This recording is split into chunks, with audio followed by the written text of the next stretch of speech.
আসসালামু আলাইকুম এভরিওয়ান, কি অবস্থা সকলের? আজকে একটা সুখবর রয়েছে, আর সুখবরটা হচ্ছে বাংলাদেশ থেকে কিন্তু ইউরোপের ভিসা খুব সহজে হচ্ছে।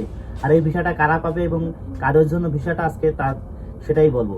এই ভিসাটা হচ্ছে ট্যুরিস্ট ভিসা। বাংলাদেশ থেকে কোনো ওয়ার্ক পারমিট ভিসা হচ্ছে না। বাংলাদেশ থেকে এটাই হচ্ছে যে সুযোগ সুবিধা, যে বাংলাদেশ থেকে সুখবর এটাই যে আগে আমাদের কিন্তু এই ইউরোপের ভিসার জন্য কিন্তু দিল্লি যাওয়া লাগতো, নেপাল যাওয়া লাগতো, আর সেটা কিন্তু এখন আর আমাদের যাওয়া লাগবে না। 8টা দেশের ভিসা কিন্তু আমরা সুইডেন দূতাবাস থেকে করতে পারবো, যেটা ঢাকা এম্বাসিতে আছে সুইডেনের, ওটা থেকে কিন্তু আমরা করতে পারবো।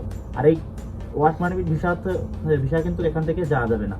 এখানে শুধু ট্যুরিস্ট ভিসা। আর ট্যুরিস্ট ভিসা যাইতে গেলে কিন্তু একজনের ট্রাভেল হিস্টোরি, ব্যাংক স্টেটমেন্ট এবং অনেক কিছু কিন্তু ভালো লাগবে। অবশ্যই একজন ট্যুরিস্ট হতে হবে, আর ট্যুরিস্ট না হলে কিন্তু কখনো তারা ভিসা দেবে না। আপনাকে প্রমাণ করতে হবে আপনি অরিজিনাল একজন ট্যুরিস্ট, এবং ইউরোপে গিয়ে আপনি ব্যাক করে আবার চলে আসবেন, ওই দেশে থেকে যাবেন না। আমাদের কিন্তু অধিকাংশ বাঙালি কিন্তু ওই দেশে যে থেকে যায়। আর মূল কথা আর একটা সবাইকে যে সাবধান করে দিই, সেদিনকে একটা যমুনা টেলিভিশনের নিউজে দেখলাম অনেকের টাকা মার গেছে, হাজার হাজার মানুষের টাকা মার গেছে। ভুয়া এজেন্সি তৈরি হয়েছে যে আমি ইউরোপের ভিসা দিচ্ছি 15 দিনের 20 দিনে। সহজে ইউরোপের ভিসা কিন্তু পাওয়া যায় না 15-20 দিনে। 15-20 দিনে এবং 1 মাসে শুধু একমাত্র ট্যুরিস্ট ভিসাই হয়। আর ট্যুরিস্ট ভিসা কিন্তু সবাইকে দেয় না। যার ব্যাংক অ্যাকাউন্ট ভারী, যার ট্রাভেল হিস্টরি, বিভিন্ন দেশ ঘোরার একটা অভিজ্ঞতা আছে, তাদের জন্য কিন্তু ট্যুরিস্ট ভিসা। এই কারণে হাজার হাজার ভুয়া এজেন্সি তৈরি হতে পারে বর্তমান বাংলাদেশ থেকে যে ইউরোপের ভিসা দিচ্ছে সেটার উপর ভিত্তি করে। তো সবাই কিন্তু সাবধান, সকলে সাবধানে থাকবেন।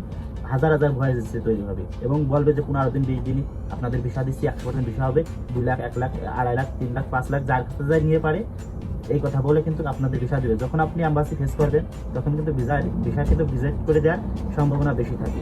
তো অবশ্যই আপনাদের যদি নিজস্ব লোক থাকে ইউরোপে, যাচাই বাছাই করে তার মাধ্যমে কোম্পানি থেকে নলস্তা নেবেন। নলস্তা নিলে কিন্তু আপনি যখন এম্বাসি ফেস করবেন তখন কিন্তু আপনাকে শুয়ে দিতে দিবে। অথবা আপনি যে কোনো এজেন্সির মাধ্যমে কিন্তু বিভিন্ন বড় বড় কোম্পানির কিন্তু ওয়ার্ক পারমিট নিতে পারেন। একটা ওয়ার্ক পারমিটে কিন্তু আপনি 5 বার কিন্তু এম্বাসি ফেস করতে পারবেন। যদি আপনার একবার রিজেক্ট করে দেয় ভিসা, পরবর্তীতে আবার করবেন, এভাবে করার পর আপনি 5 বার করতে পারবেন। আর 5 বারে যদি আপনি প্রশ্নের উত্তরগুলো, তাদের অ্যান্সারগুলো কিন্তু ভালোভাবে দিতে পারেন কোয়েশ্চেনের, তো কিন্তু আপনার ভিসা কিন্তু অ্যাকসেপ্ট করে দিবে সঙ্গে সঙ্গে। এই কারণে অবশ্যই ইউরোপে যারা যাবেন, মানে যদি ভ্রমণ করতে চান তাদের জন্য বাংলাদেশ থেকে সুখবর যে বাংলাদেশ থেকে ভিসা পাওয়ার সম্ভাবনা বেশি। আর যারা কাজের উদ্দেশ্যে কিন্তু ইউরোপের যাবেন, যে আমি কাজ করবো, যে থেকে যাব, তো ভাই এই ধরনের চিন্তা ভাবনা করেন না। একের জন্য 10-এর কিন্তু ক্ষতি হবে।